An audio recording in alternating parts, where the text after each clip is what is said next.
자, 민법 및 민사특별법이죠. 총 4파트가 있다 그랬습니다. 민법 총칙 부분이 있고요. 물권 부분이 있고요. 계약 부분이 있고요. 민사특별법 부분이 있습니다. 출제 비율이 정해져 있다 그랬죠. 10문제, 14문제, 10문제, 6문제 이렇게. 그리고 민사특별법에는 법이 5개가 있다 그랬습니다. 주택임대차보호법, 상가건물임대차보호법, 집합건물의 소유 및 관리에 관한 법률, 가등기 담보 등에 관한 법률, 부동산 실권리자 명의 등기에 관한 법률, 총 6개. 5개 법에서 6문제가 나옵니다. 자, 이 중에서 총칙 8문제 내지 9문제 노려야 됩니다. 물권 7문제만 맞겠다 접근하셔야 돼요. 판타작만 하자. 11, 12월 때를 들어보신 분들은 알 거예요. 물권이 무지하게 어렵죠. 양도 많고 복잡하고 세부적이면서 거지같이 어려워요. 그놈이 그놈 같아요. 굉장히 헷갈리는 부분이고 어려운 부분이에요. 계약법 역시 8문제 내지 9문제 맞춰줘야 되고요. 민사특별법 3문제만 맞춰줍니다. 3문제만. 특히 이 세 놈은 제가 그랬죠. 찍자고. 찍자. 너무 열심히 할 생각하지 마세요. 열심히 해도 세 법에서 각각 한 문제씩 나오는데 보통 열심히 해도 하나 맞아. 하나. 3개 중에 하나 맞아요. 열심히 해도. 그럼 대충 해도 하나 맞아요. 그러니까 대충. 제가 전달해 드리는 것만 기억. 그것만 해도 벅차. 이렇게 파트별로 본인이 집중해야 될 부분을 먼저 찍어. 그러니까 대부분의 수험생들이 이 2개를 전력을 다해야 되는데 안 하시는 분들이 많아요. 또 내 파트를 골고루 잘하려고 욕심 부리는 분들이 많아요. 그러지 마세요. 이렇게 하면 실제 시험장 가서 65점에서 70점 나옵니다. 민법이. 그럼 합격해요. 우리가 목표하는 점수가 65점에서 70점이니까 괜히 공부하다가 수속 한번 노려볼까? 뭐 이런 거 이런 생각하지 마세요. 또 무슨 뭐 환급반 같은 거 있잖아요. 그럼 뭐 민법 80점 이상이 돼야 환급이 된다. 그런 거 하지 마. 뭘 공인 중에서 자격증 닦고 재테크 하려고 말이지. 여기저기 환급반 몇 개 끊어가지고 말이지. 거기 다 보면 민법 80점 이상 해야 환급해 주잖아. 그죠? 그래요. 그렇게 돼 있어요. 힘들어요. 80점 이상 맞기가. 65점에서 70점 합격만 하면 되니까. 아시겠죠? 저렇게만 하더라도 무지하게 빡셉니다. 무지하게 빡세. 어쨌든 이렇게 되어 있다. 그리고 어디에 집중해야 되는가를 생각하셔야 됩니다. 자, 그럼 민법 총칙은 뭐에 관한 내용인가? 법률 행위의 유효 요건에 관한 내용이라서. 자, 그럼 법률 행위가 뭔지, 유효 요건이 뭔지 알아야 되죠? 자, 법률 행위는 주로 계약 같은 거 말합니다. 매매 계약 같은 거.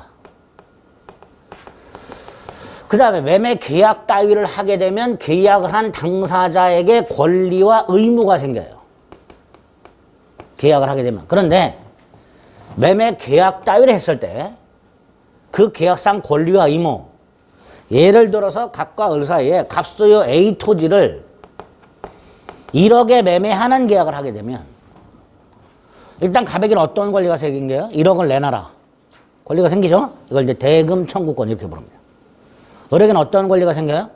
A 토지 소유권을 넘겨라. 소유권 이전 청구권 이런 권리가 생겨요.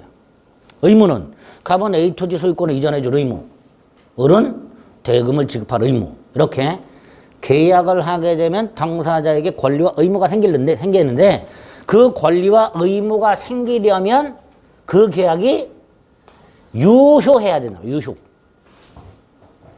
이걸 보는 거예요. 당사자가 계약을 했다. 계약을 한 목적이 뭐냐? 권리와 의무를 취득하기 위한 거다. 그 권리와 의무를 취득하려면 법률행위가 유효해야 된다. 계약이 유효해야 된다. 그 요건이 뭐냐? 요게 민법 총칙 문제고요. 여기서 9문제, 경우에 따라서 한 10문제가 나옵니다. 이게 다라고 생각하시면 돼요. 자, 두 번째, 그럼 법률행위란 건 어디서 나온 개념이냐? 자, 민법이란 법에서 나오는 거예요. 민법이란 법은 뭐냐? 이런 거. 당사자 사이에 계약 등을 하게 되면 권리와 의무가 발생하게 되는데 이런 권리와 의무를 법률관계라고 하고, 법률관계. 법률관계 중에서 평등한 개인과 개인 간의 법률관계를 사법상 법률관계 이렇게 불러요. 사법상 법률관계. 요 사법상 법률관계에 분쟁이 생겨. 다툼이 생겨. 예를 들어 을이 제 날짜에 대금을 지급하지 않아. 그럼 갚하고 당연히 싸우겠죠. 돈 내나 못 줘 뭐 이렇게 하면서. 그런 분쟁을 최종적으로 해결하는 기관이 법원이에요. 법원. 그러니까 분쟁 당사자 중 한 사람이 분쟁이 발생했을 때 서로 합의를 통해서 분쟁 해결을 시도하겠죠. 그죠? 그런데 합의가 깨지게 되면, 합의가 안 되면 결과적으로 궁극적으로 공정한 제3기관에 의해서 분쟁을 해결하도록 하고 있습니다. 그게 현대사회. 그래서 둘 중에 한 사람이 법원에 대해서 소송을 제기하여 그 분쟁을 해결하게 되고요. 이때 법원은 이 당사자 간의 계약 등을 둘러싼 법률관계에 관한 다툼을 해결하기 위한 법, 그게 바로 민법이 됩니다. 민법은 이렇게 개인과 개인 간의 권리 의무 관계에 관한 분쟁을 해결하기 위한 법, 이렇게 생각하시면 돼. 그러니까 가까워서 매매 계약을 가지고 다투고 있을 때 소송을 제기하면 법원은 민법 중에서 매매 계약에 관한 법조문을 찾아내서 그 법조문을 해석해서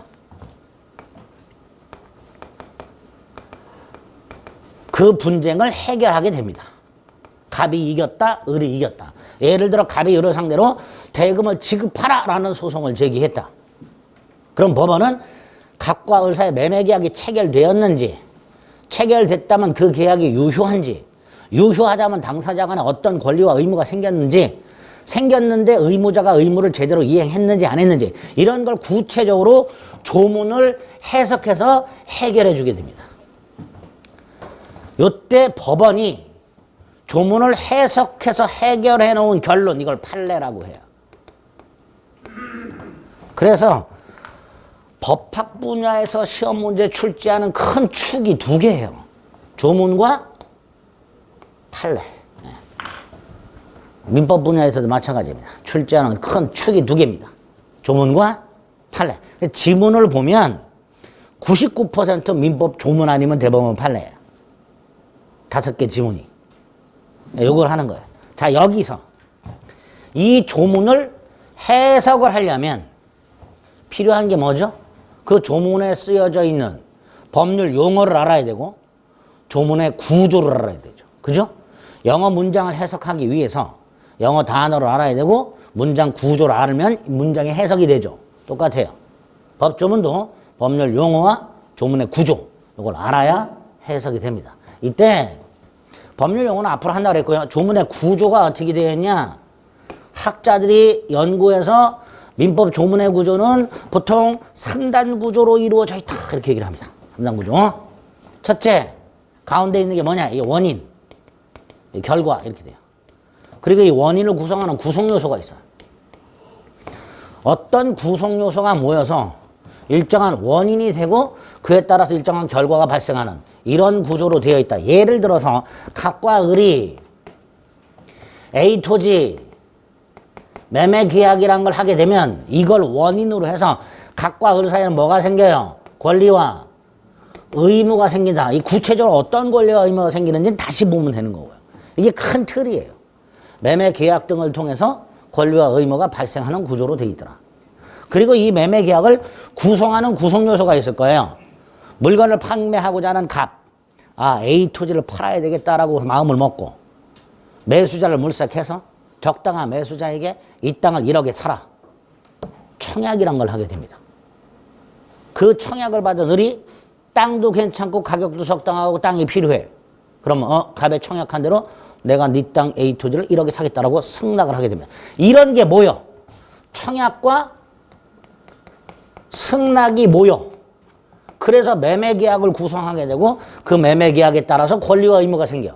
이런 구조로 돼 있더란 말이죠. 이때 이 구성요소를 법률 사실이라고 부르고 요건을 법률, 원인을 법률 요건이라고 부르고 효과를 법률, 결과를 법률 효과 이렇게 불러요. 민법 구조가 일정한 구성 요소가 모여서 일정한 원인이 되고 그에 따라서 결과가 발생한다. 이런 구조로 되어 있는데 그걸 학자들이 이름을 붙인 거예요. 법률 사실이 모여서 법률 요건을 충족시키면 그에 따라서 법률 효과가 발생하는 이런 구조로 되어 있다. 이게죠. 두 번째, 이 원인이 두 개가 있더라. 매매계약 같은 게 있고 또 하나가 갑이라는 자가 사망을 했고 을이 상속인이야. 법부적으로 정해진. 그러면 민법 규정에 의해서 을에게 뭐가 생겨요? 권리와 의무가 상속됨으로써 상속이라는 민법 규정에 의해서 을에게 권리와 의무가 생기더란 말이죠. 그러니까 누군가에게 권리와 의무가 생기는 효과는 크게 두 종류에서 발생하더라. 두 종류에 의해서. 하나는 계약 등을 통해서 발생하는 게 있고 또 하나는 법률 규정 등을 통해서 발생하는 경우가 있더라 말이죠. 이 두 개가 어떻게 다르냐? 결과를 보면 달라져요. 이 두 개는 결과가 첫째, 당사자가 원했던 결과냐? 당사자가 원하든 원하지 않았든 법률에서 그런 결과를 발생시켰냐? 이런 차이가 있게 됩니다. 자, 첫 번째 거, 당사자가 원했던 거. 각과 을이 A토지 매매계약을 했어. 그래서 을에게는 A토지 소유권이 결과적으로 생겼어. 이때 이 A토지 소유권은 을이 각과 계약을 할 당시에 원했던 거예요. 그죠? 이렇게 당사자가 원했던 결과가 생길 때 그런 게 하나 있고 또 하나 이건 을이 원한 건 아니죠. 갑이 죽고 을이 법정 상속인이라 보니까 법률에 의해서 을이 권리와 의무를 갖게 됐단 말이죠. 그러니까 이건 을이 원했던 건 아니죠. 그죠? 어쨌든 결과는 생겼어. 그래서 원인은 두 가지가 있구나.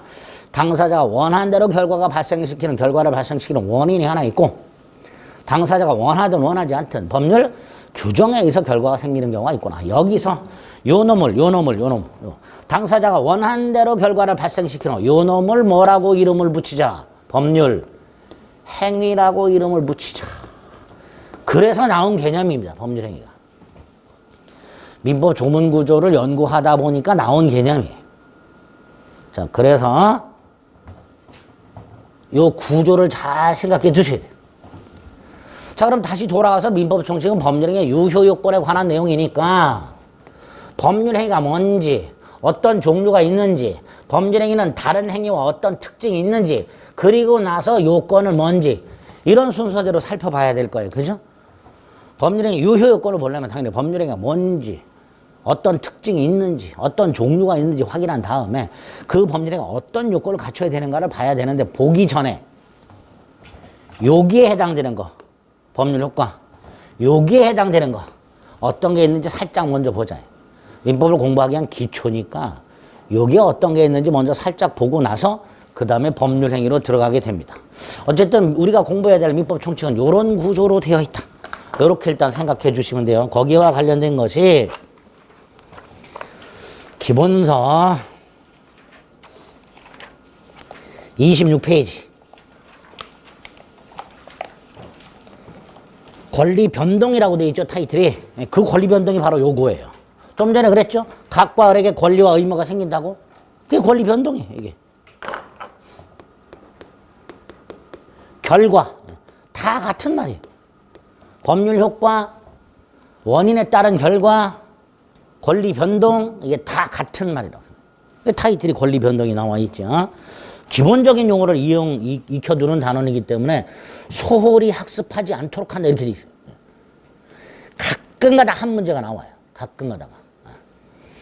자, 1절에 의에 보면 양가로 2번. 두 번째 줄. 법률에 의해 규율되어 국가에 의하여 강제되는 관계. 이게 뭐예요? 권리, 의무 관계죠. 그걸 뭐라 한다? 법률 관계를 한다. 양가로 3번. 이러한 법률 관계는 권리, 의무 관계이며 법률 관계의 변동은 권리, 의무의 변동을 초래하게 된다. 이렇게 했죠. 자, 권리, 의무의 변동을 초래하는 원인이 뭐예요? 법률 요건이라고 그랬죠. 그 법률 요건을 보기 전에 권리 변동이 뭐가 있는가부터 보자 해서 이번 권리 변동의 형태가 나와 있습니다. 권리 변동의 모습 또는 권리 변동의 형태, 권리 변동의 유형 이렇게 부릅니다. 자, 권리 변동 앞으로 계속 써먹습니다. 크게 세 가지 형태가 있다. 권리를 취득하는 게 있고 권리가 변경이 되는 경우가 있고 권리가 소멸이 되는 경우가 있다. 가장 쉬운 예를 들면요. 좀 전에 이거 각과 을 사이에 A 토지 1억에 매매하는 계약을 했다. 그래서 계약이 이행이 되면 을은 A 토지 소유권을 취득하죠. 매매 계약을 통해서 그런 A 토지 소유권을 취득하게 될 겁니다. 을이 A 토지 소유권을 취득함으로써 결과적으로 갑은 소유권이 소멸하죠. 그리고 A 토지 소유권자가 갑에서 을로 변경이 되죠. 같은 현상이에요. 권리 취득, 변경, 소멸. 권리 변동을 한다. 자, 여기서 이제 구체적으로 취득에 어떤 취득이 있을까? 이거 생각해요. 중요합니다. 원시 취득이라는 게 있고 승계 취득이라는 게 있어요. 원시 취득은요, 그냥 쉽게 생각하세요. 그냥 어느 날 갑자기 하늘에서 권리가 뚝 떨어졌어. 누가 갖고 있던 권리를 넘겨받은 게 아니야. 승계란 건 권리를 넘겨받는 거잖아요. 반대로 원시는 넘겨받은 게 아니야. 예를 들어 갑이 건물을 신축했어. 그래서 갑이 신축한 건물의 소유권을 취득했어. 이때 건물 소유권 취득은 누가 가지고 있던 걸 승계받은 게 아니죠. 토지를 매립해도 마찬가지죠. 토지 소유권을 취득합니다. 이런 식으로 건물을 신축하거나 토지를 매립하면서 소유권을 취득한 경우가 있고요. 또 하나는 법률 규정에 의한 권리 취득이 몇 가지가 있어요. 요거 소유권 파트 가면 나와요. 뭐 취득 시효에 의한 소유권 취득이라든가 선의 취득에 의한 소유권 취득이라든가 부합에 의한 소유권 취득이라든가 등등 법률 규정에 의한 권리 취득이 있습니다. 법률 규정에 의한 권리 취득 중에서 상속처럼 승계 취득도 있지만 주로 원시 취득에 해당되는 것들이 나와요. 그건 나중에 소유권 파트 가서 따로 볼 겁니다. 어쨌든 권리의 원시 취득은 누군가로부터 권리 승계받는 게 아닌 취득 이렇게 생각하시면 돼요. 자, 이때 승계 취득과 어떤 차이가 있을까? 원시 취득은 좀 전에 말씀드린 대로 기존의 권리를 갖고 있던 사람부터 넘겨받는 게 아니니까 권리에 뭔가 흠이 있더라. 흠이 있다 하더라도 그 흠을 승계하지 않는다. 이런 특징이 있습니다. 그건 나중에 볼 겁니다. 어쨌든 원시 취득은 권리를 새롭게 취득하는 거다. 이렇게 생각하시면 돼요.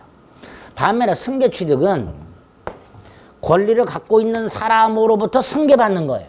이게 승계 취득이에요. 그런데 이 승계 취득이 두 종류가 있어요. 이전적 승계가 있고 설정적 승계가 있습니다. 자, 여기서 설정적 승계는요, 예를 들어서 갑소유 땅에 을이 지상권을 취득했다. 이 지상권 취득이 무슨 취득이냐? 갑이 갖고 있는 토지 소유권 중 일부를 취득해요.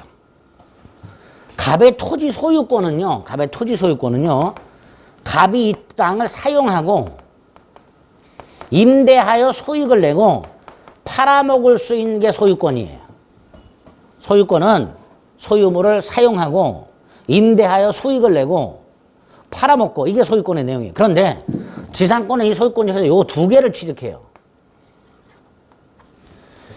기존의 권리자가 갖고 있던 권리의 일부를 승계하는 거예요. 일부를 승계했다가 나중에 계약 기간이 끝나면 되돌려줘요. 따라서 기존의 권리자는 기존 권리를 상실한다, 안 한다? 상실하지 않아요. 이렇게 기존 권리자가 권리를 상실하지 아니한 채 신권리자가 기존 권리의 일부를 취득하는 형태, 이걸 뭐라 하자? 설정적 승계라고 하거든요. 설정적 승계. 나중에 물권 가서 보시겠지만 제한 물권의 취득이 설정적 승계입니다. 지상권이라는 권리, 전세권이라는 권리, 저당권이라는 권리, 이렇게 제한 물권이라는 게 있어요. 그런 걸 취득하는 게 설정적 승계다라고 생각하시면 돼요. 반면에 이전적 승계는 기존 권리자의 권리가 그대로 신권리자에게 이전이 됨으로써 기존 권리자는 권리를 상실하게 되는 게 이전적 승계인데, 두 가지 형태가 있습니다. 하나가 특정 승계가 있고 또 하나가 포괄 승계가 있습니다. 그러니까 특정 승계와 포괄 승계는 둘 다 이전적 승계다라고 생각하셔야 돼요. 특정 승계는 말 그대로 기존 권리자가 갖고 있던 수개의 권리 중 어느 하나를 콕 찍어서 승계받는 걸 말해요. 매매 등을 통해서. 그죠? 여기 특정 승계고요. 반면에 상속 등을 통해서 기존 권리자가 갖고 있던 수개의 권리를 일괄하여 취득하는 걸 포괄승계다 이렇게 부르게 됩니다. 여기서 포괄승계 얘가 상속 꼭 기억을 해 두셔야 돼요. 더 있어요. 더 있는데 일단 기본 강의 시간에 요 정도는 기억을 해달라. 취득을 반드시 구별해 내셔야 돼요. 원시와 승계 구별해야 되고 이전적과 설정적 구별해야 되고 이전적을 다시 특정과 포괄로 구별하시면서 그 예에 해당되는 것들을 하나씩 기억해달라. 그죠? 요거 가지고 구체적으로 어떤 의미인지 확인해 주시면 됩니다. 두 번째 변경이 있습니다. 세 가지 모습이 있어요. 권리의 주체가 변경되는 게 있는데요. 권리의 주체가 변경되는 거 좀 전에 봤죠? 매매 등을 통해서 또는 상속 등을 통해서 권리자가 바뀌는 거, 그게 주체 변경이에요. 권리자가 바뀌는 거, 이게 주체 변경이에요. 어렵질 않아요. 그 다음에 이제 내용의 변경이 있고, 내용상 변경, 내용의 변경. 작용의 변경이라는 게 있습니다. 작용의 변경은 다른 말로 효력의 변경이라고 하는데요. 그 예를 구별할 수 있어야 돼요. 어떤 게 내용의 변경이고, 어떤 게 작용의 변경인지.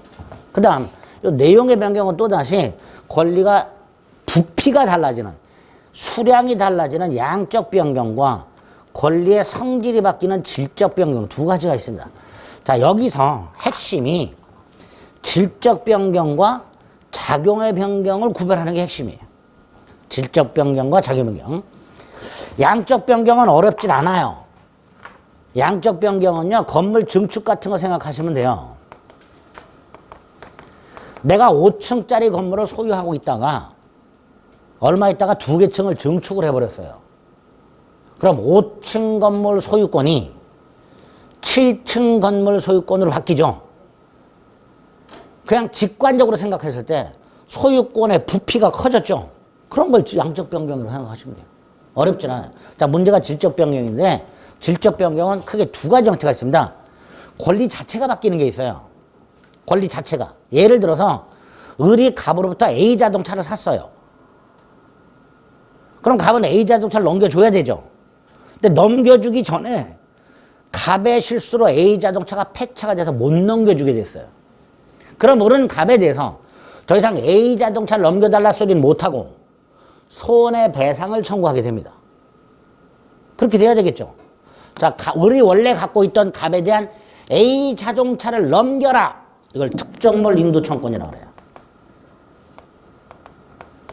그런데 이 A 자동차가 폐차가 돼서 을은 더 이상 A 자동차를 넘겨달라 소리는 못하고 뭐 한다? 손해배상.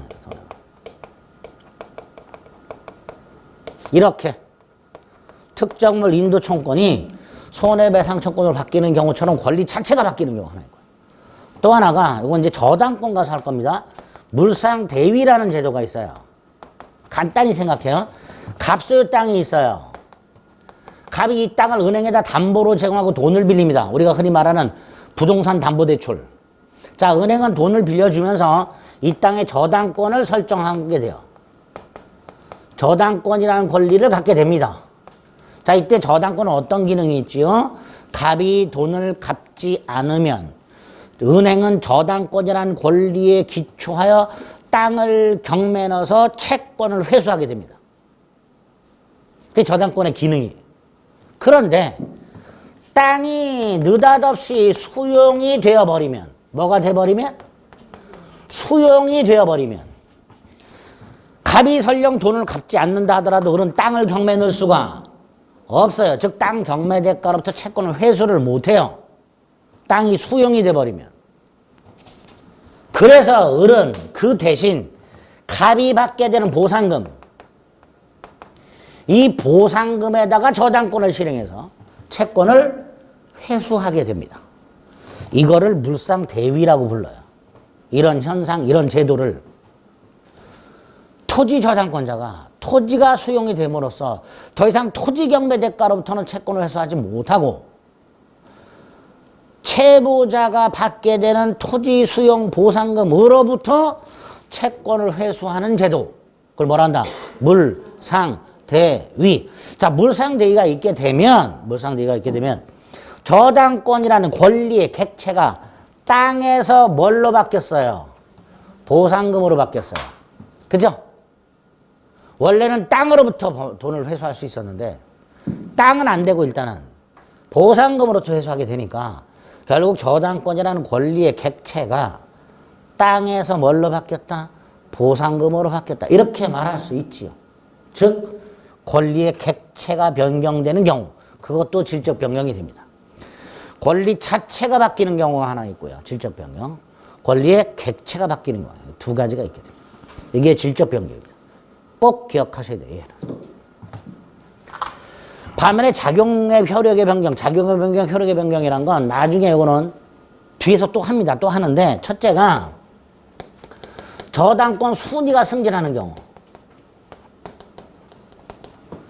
갑이 은행으로부터 돈을 빌리면서 자기 땅에다가 저당권을 설정해 줬어요. 근데 돈이 더 필요해서 병은행 가서 추가적으로 담보대출을 또 받고 병은행에 저당권을 설정해 줍니다. 그럼 갑소유 땅에 저당권자가 둘이 있어. 그런데 이 저당권이 성립한 시기, 구체적으로 저 토지 등기부에 저당권자 병이라고 등기된 날짜의 순서에 따라 순위를 매겨줘요. 1번 저당권, 2번 저당권. 그리고 1번 저당권과 2번 저당권은 어떤 차이가 있냐? 나중에 갑이 돈을 갚지 않아서 이 땅을 경매냈을 때 1번 저당권자가 먼저 배당을 받고 남은 걸 2번 저당권자가 배당을 받습니다. 즉 저당권은 순위에 따라서 경매될 것도 배당 순번이 달라져요. 그러니까 선순위 저당권이 훨씬 강력하죠. 선순위 저당권이 더 강력한 거예요. 그런데 갑이 1번 저당권자에게 돈을 갚아버리면 2번 저당권의 순위가 1번으로 올라가 버려요. 다시 말해서 효력이 강력해져요. 효력이 바뀌었죠. 이런 걸 뭐라 한다? 작용의 변경. 작용의 변경. 또 하나는 임차권이라는 채권이 대항력이 없어요. 원래. 대항력을 갖추는 경우. 요것도 작용의 변경이 됩니다. 요 나중에 물권과 계약법 같은 거서 따로 할 겁니다. 쉽게 그냥 생각하세요. 채권이라는 권리는 대항력이라는 힘이 없다. 그게 대원칙이다. 단 예외적으로 대항력을 갖는 경우가 있다. 그러면 대항력이 없던 채권이 대항력이라는 힘을 갖게 됐으니까 힘이 세졌죠. 그러니까 효력의 변경, 작용 변경 이렇게 되겠죠. 이거는 일단 나중에 물권 파트와 계약 파트 가서 따로 할 겁니다. 자, 일단 오늘은 눈도장을 찍는 거예요. 내용의 변경, 질적 변경 2개와 작용의 변경 2개. 이걸 구별하셔야 돼요. 왜? 예전에 이거는 내용의 변경이다. 이렇게 출제가 된 적이 있어요. 저당권의 순위가 상승하는 것은 권리의 내용적 변경이다. 이렇게 틀린 지문으로 출제가 된 적이 있습니다. 그러니까 요 질적 변경과 작용 변경은 반드시 그 예를 통해서 구별을 좀 해 두셔야 됩니다. 소멸은 두 종류가 있습니다. 절대적 소멸과 상대적 소멸. 이렇게. 절대적 소멸은 건물이 철거가 돼. 그럼 건물 소유권이 사라지죠? 이게 절대적 소멸이에요. 권리가 아예 사라져. 또 하나 상대적 변경은 이건 주체가 바뀌어. 주체가 바뀌면 구권리자는 권리가 소멸하죠. 이걸 상대적 변경이라고 해? 간단합니다. 결과적으로 권리가 이전이 되면 권리의 주체가 바뀌고 구권리자는 권리가 상실하게 됩니다. 그죠? 그러니까 이전적 승계와 주체의 변경과 상대적 소멸은 같은 현상이에요. 이런 식으로 권리 변동의 모습이 어떤 게 있는지 간단히 확인을 꼭 해 두셔야 됩니다. 26페이지 맨 밑에 1번 권리 발생, 원시 취득 있죠? 네.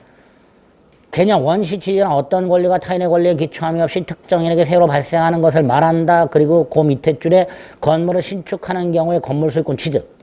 그거 하나 예를 기억하시면 되고요. 오른쪽에 승계 취득은 타인의 권리에 기초하여 취득하는 것이다.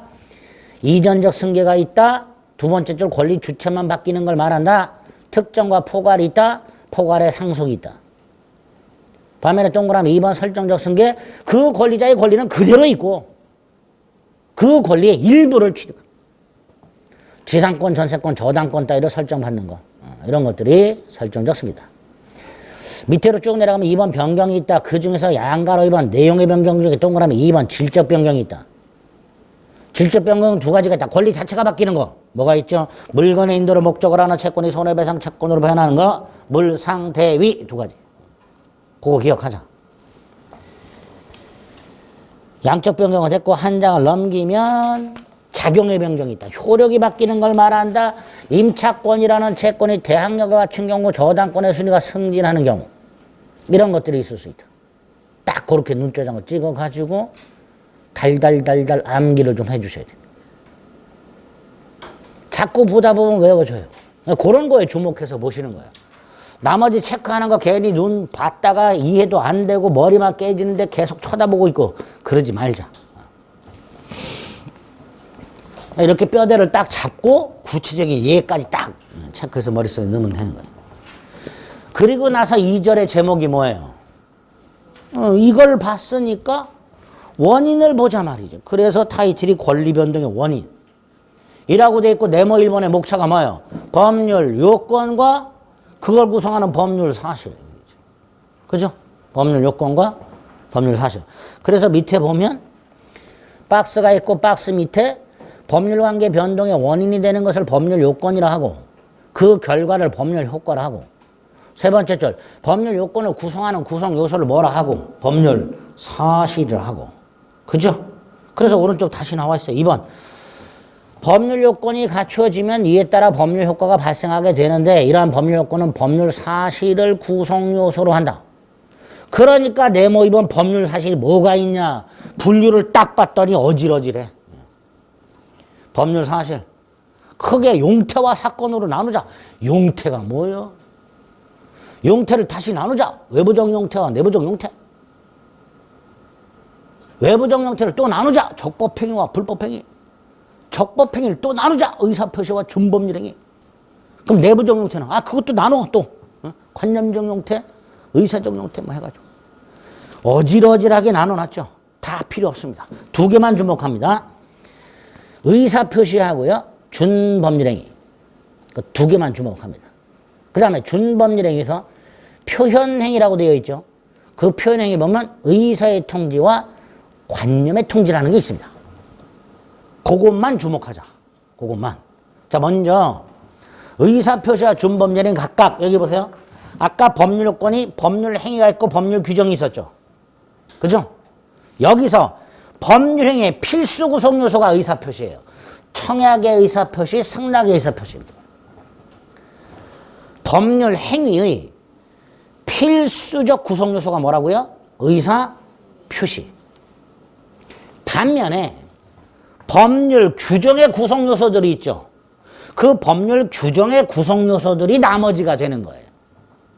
그 나머지 중에서 중요한 게 준법률행위가 되는 거예요. 다시 한번 법률행위 필수 구성 요소가 의사표시고요. 준법률행위는 법률 규정의 구성 요소들이에요. 법률 규정. 일단 그렇게 구별합니다. 그렇게 구별하고 한 장을 넘겨요. 쭉 내려가다 보면 다섯 번째 줄 기억에 의사표시가 있습니다. 의사표시는 일정한 법률효과 발생을 원하는 의사를 표시하는 행위. 이거죠. 의리. 갑소유 A 토지 소유권을 원해. 저 갑소유 A 토지 소유권을 내가 취득해야지. 이게 의사. 이게 의사예요. 그걸 갑한테 가서 표시해.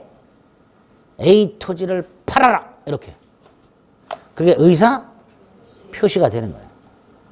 그리고 갑은 A 토지를 팔길 원해. 의사. 그래서 은한테 팔겠다. 그래서 표시. 갑의 의사 표시와 의뢰 의사표시. 합쳐서 뭐가 됐어? 계약이라는 법률 행위가 됐습니다. 그러니까 의사표시는 법률행위 필수 구성 요소가 돼요. 그죠? 반면에 준법률행위는 법률행위를 제외한 두 번째 줄 법률 규정에 의한 효과 발생. 그죠? 그러니까 준법률행위는 의사표시에 대비되는 거구나. 법률 규정의 구성 요소를 말하는구나. 그 준법률행위 중에서 표현행위 중에서 의사의 통지라는 놈이 있어요. 거기에 보면 최고라는 놈이 보입니다. 최고. 자, 최고 두 가지 의미가 있는데 그 중에 하나, 독촉하는 거.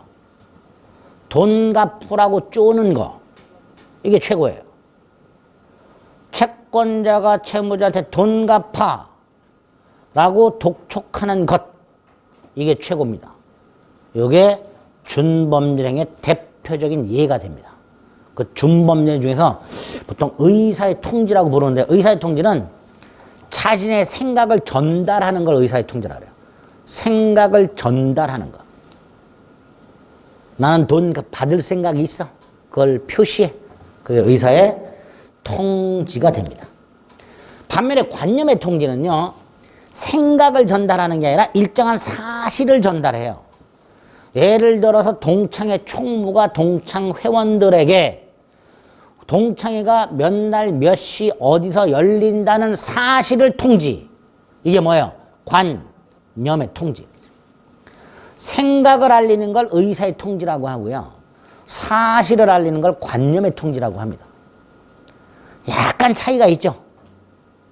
자, 이때 의사의 통지의 대표 최고, 관념의 통지의 대표 통지, 무슨 통지, 동창회 소집 통지 이런 것들. 그런 것들이 관념의 통지가 됩니다. 그래서 법률 사실은 분류가 굉장히 복잡해요. 그걸 하나하나 머릿속에 다 외울 필요가 없습니다. 우리는 의사표시와 준법률 행위를 구별하고 두 번째 준법률 행위에서 의사의 통지와 관념의 통지를 구별하고 의사의 통지 예 하나 최고, 관념의 통지 예 하나 무슨 통지 딱 요렇게만 머릿속에 넣어두면 돼요. 요렇게만. 더 고민하지 마시고. 됐죠? 그렇게 확인한 다음에 오른쪽 봤더니 28회 기출문제가 나와 있어요.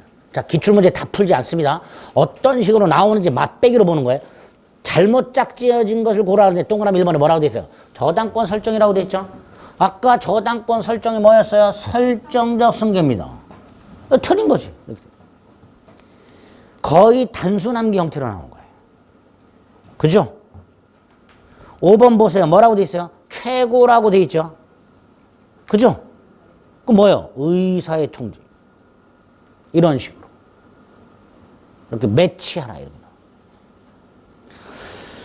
그래서 오늘 제가 체크해드린 권리변동의 모습인 법률 효과와 구체적으로 구성요소인 법률 사실에 어떤 게 있는가 가장 기본이 되는 두 가지를 확인합니다.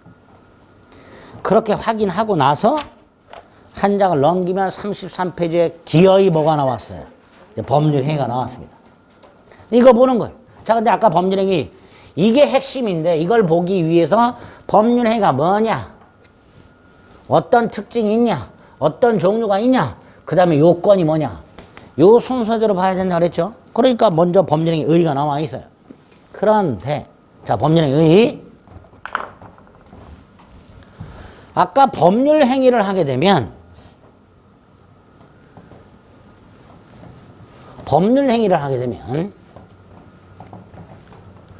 행위한 사람에게 권리와 의무가 생기는데 이 권리와 의무는 행위자가 원했던,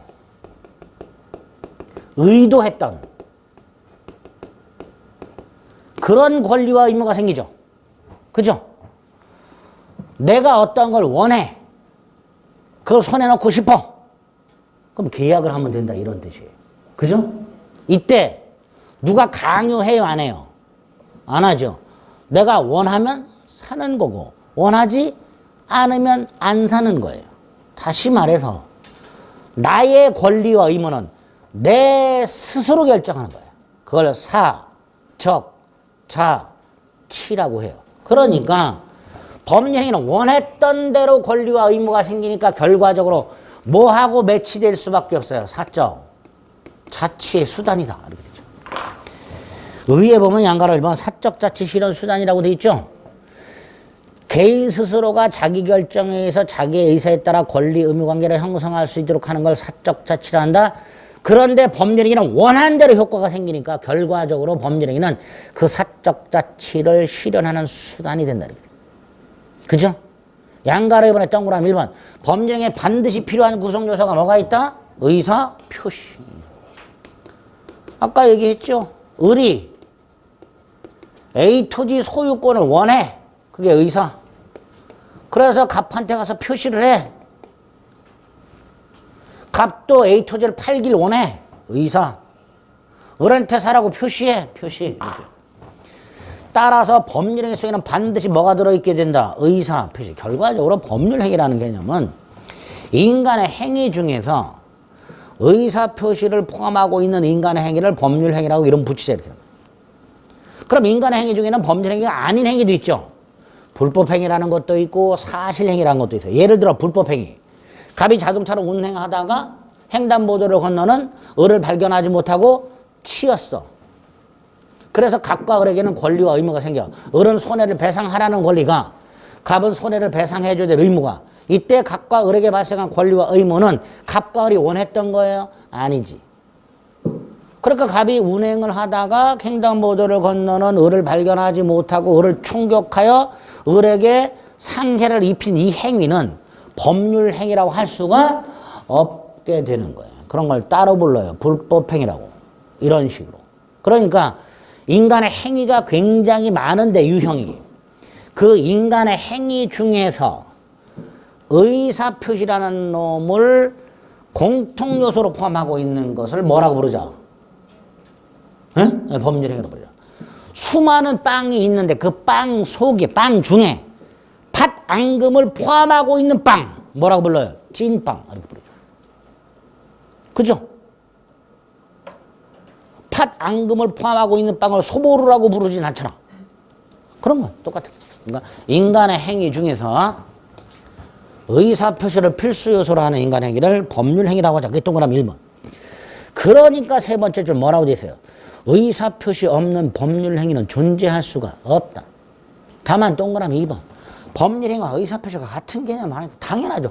찐빵과 팥 앙금이 같은 개념이에요? 아니잖아. 그런 뜻이에요. 또 찐빵이 팥 앙금으로만 이루어졌어요? 아니지. 다른 요소도 있죠. 똑같아요. 법률행위도 다른 요소가 있단 말이에요. 동그라미 3번. 의사표시는 법률행위 필수 요소지만 법률행위가 의사표시로만 이루어지는 것은 아니다. 그래서 그 동그라미 1번, 2번, 3번은 찐빵과 팥 앙금의 관계로 이해하시면 아주 쉽습니다. 그 동그라미 1번, 2번, 3번 첫 번째 문장을 머릿속에 기억합니다.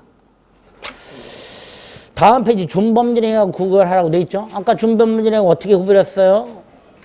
네, 준법률행위는 법률 규정에 의해서 효과가 생깁니다. 반면에 법률행위는 행위자가 원한 대로 효과가 생겨요. 그런 차이가 있더라. 그죠? 분명히 차이가 있더라.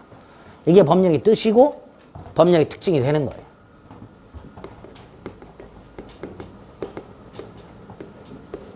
의의받고 의사표시를 필수 구성 요소로 하기 때문에 그로부터 특징이 몇 가지 나왔단 말이죠.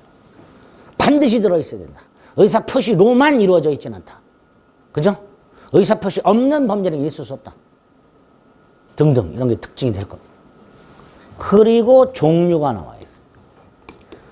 종류. 자, 법률행위가 굉장히 많은데 공통적인 특징을 갖고 있는 몇 가지로 분류를 해보는데 그 중에서 가장 중요한 분류가 법률행위 필수 요소인 의사표시 개수. 법률행위 필수 요소인 의사표시가 몇 개 들어있는가. 이거 가지고 구별하는 게 가장 중요합니다. 꼴랑 하나 들어있는 걸 단독행위, 2개 이상 들어있는 게 계약과 합동행위가 있어요. 그 중에 계약만 기억하시면 됩니다. 합동행위라는 것도 있는데요. 몰라도 됩니다. 뭐하고 뭐만 구별하자? 단독행위와 계약만 구별하시면 됩니다. 자, 계약이란 건 뭐예요? 양당사자가 합의하는 거죠. 그죠? 일방적 계약이란 건 없잖아요. 팔아라! 무조건 팔아야 되는 거 아니잖아. 결국 사라, 오케이. 양당사자가 의사가 합쳐야 돼. 이게 양당사자의 의사를 대립적 의사라고 해요. 무슨 의사? 대립적 의사. 두 개의 의사표시가 있는데 이 두 개의 의사표시가 합치함으로써 이루어지는 법률행위. 그걸 뭐라 하자? 계약. 반면에 단독행위는 일방적인 거예요. 계약은 양당사자가 의사가 합의, 합치가 이루어지는 걸 말하는 거고요. 의사표시가. 단독행위는 일방적인 거예요. 일방적인 거. 상대방이 동일한 승낙을 받을 필요가 없는 걸 단독행위로 합니다. 이 단독행위가 두 종류가 있습니다. 상대방이 없는 단독행위가 있고요. 상대방이 있는 단독행위가 있습니다. 앞으로 상대방이 있는 단독행위는 자주 봅니다. 상대방 없는 단독행위를 기억합니다.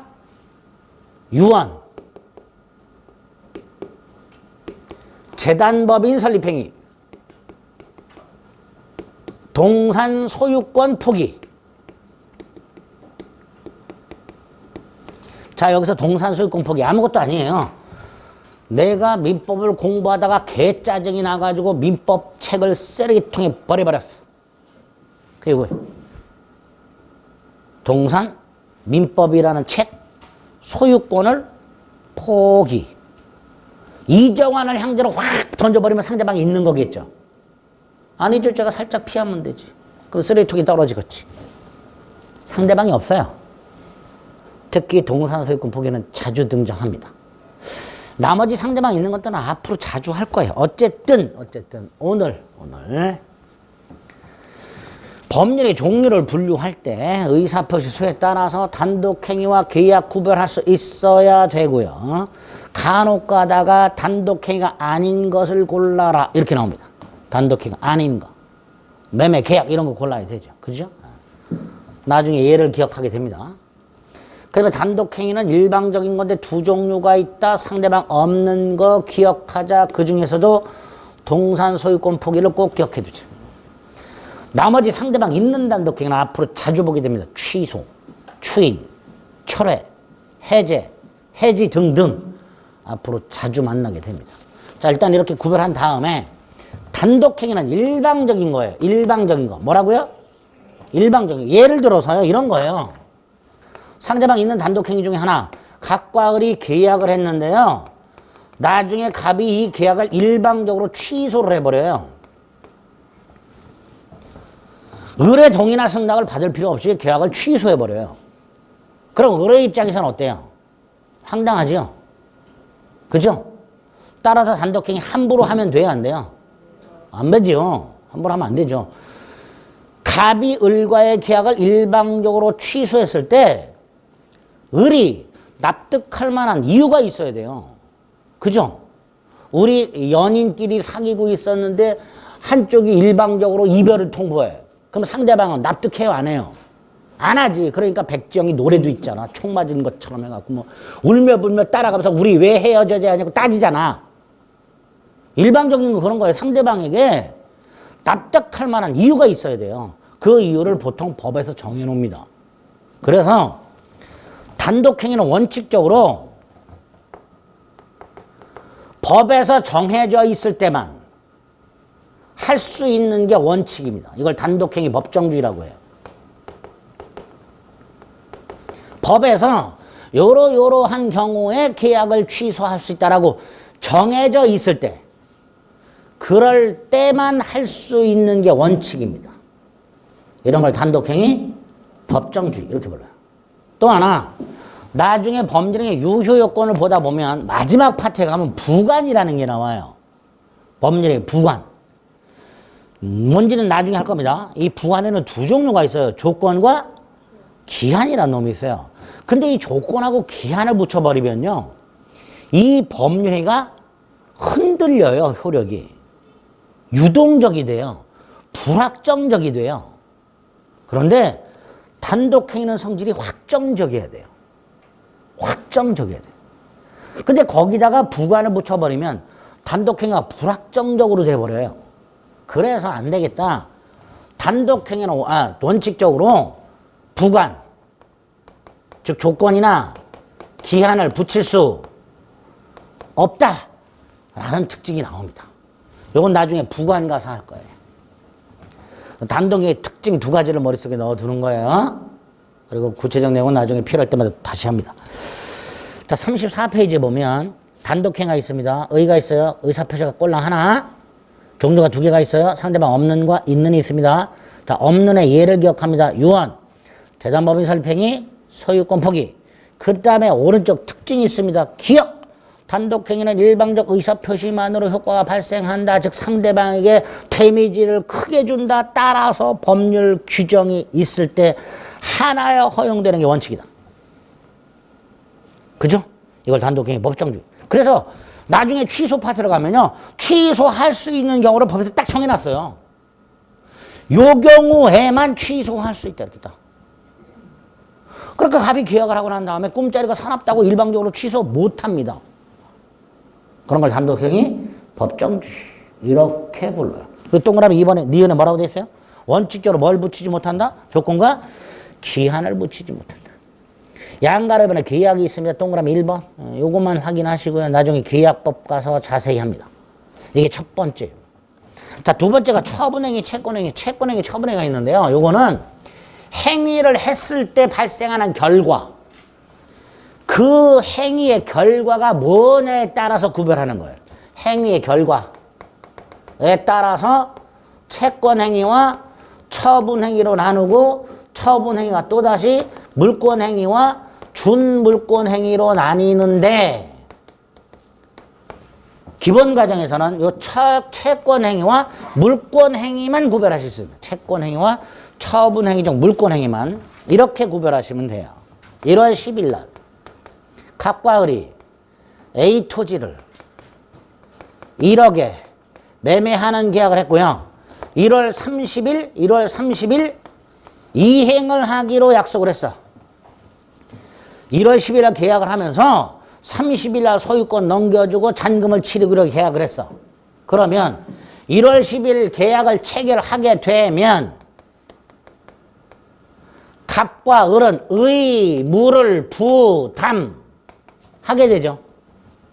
갑은 1월 30일 날 A 토지 소유권을 넘겨줄 의무, 을은 1억 대금을 지급할 의무를 부담하죠. 이런 의무 부담 행위를 뭐라고 하자? 채권 행위라 하자.